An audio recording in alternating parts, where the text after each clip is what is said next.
Hi, my name's Mark. I'm one of the pastors here at Trillium. We say at Trillium that God's love is unconditional. And we see it manifested in human life by saying, offer friendship and fellowship to all. That's our number one core value at the church. Maybe our only true core value, offer friendship and fellowship to all. And we see a connection between unconditional love and the ability to offer friendship and fellowship to all. Because if we celebrated conditional love, here at the church, God's love conditional, then we wouldn't have to offer friendship and fellowship to all. We could offer it to some, or few even. But we say all. And so I was asking the congregation on Sunday if we could offer friendship and fellowship to Donald Trump. And laughter went through the church because we don't really like Donald Trump here so much. But if we're not willing to offer him friendship and fellowship, then we're putting a little asterisk beside the word all. Think about that little asterisk, because it can really grow quickly. Because I started thinking, well, can I add my ex-wife into that category too? Can I add the kid who stole my baseball glove, or the person who was my boss who was really miserable to me, or a host of other people that come to mind quickly in my life, let alone people like Paul Bernardo, who was in the news recently, or Rafferty and McClintock, two people who were involved in the murder of Tory Stafford at Woodstock a few years ago. Because I don't really want to offer them friendship and fellowship, to be honest. So can we add them to the asterisk? And I'm just getting going, let alone others in the congregation who may have their own names they want to put forward. And all of a sudden that asterisk gets growing bigger and bigger and bigger, and it starts to dwarf the all part. We live in this kind for kind world, this kind of tit-for-tat world. You know, what's done to you is what you do back. You know, hatred for hatred, cruelty for cruelty, indifference for indifference. And the gospel of love that Jesus teaches, though, is always love for hatred, kindness for cruelty, compassion or interest for indifference. That's such a hard thing to do. How are we supposed to do that? Like, what's the teaching around that would allow us to be able to live that way with each other? And it's a simple word that comes back to us.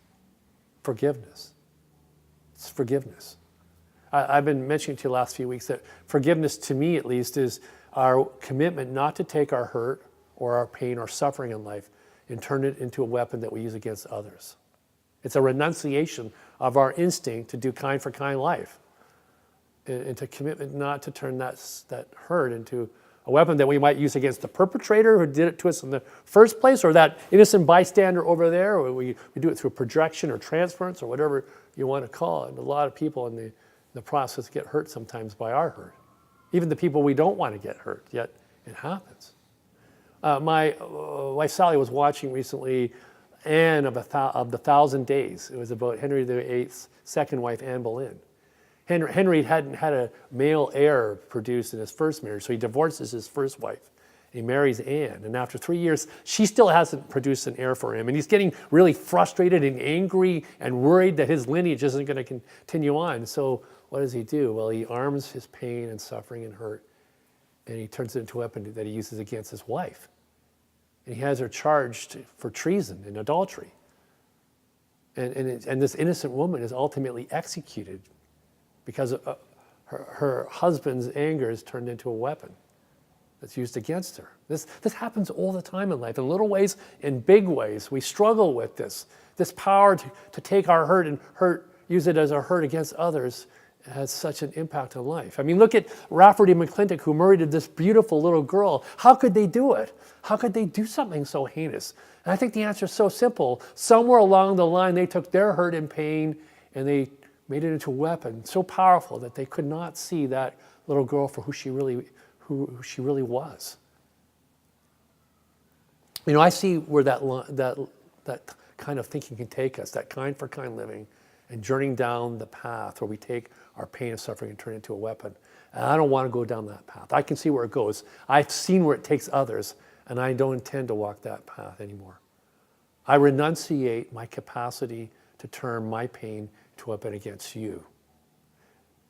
I want to join with Jesus instead of being and become God's perfect hands of love and live out a practice of forgiveness so deep that it changes the world.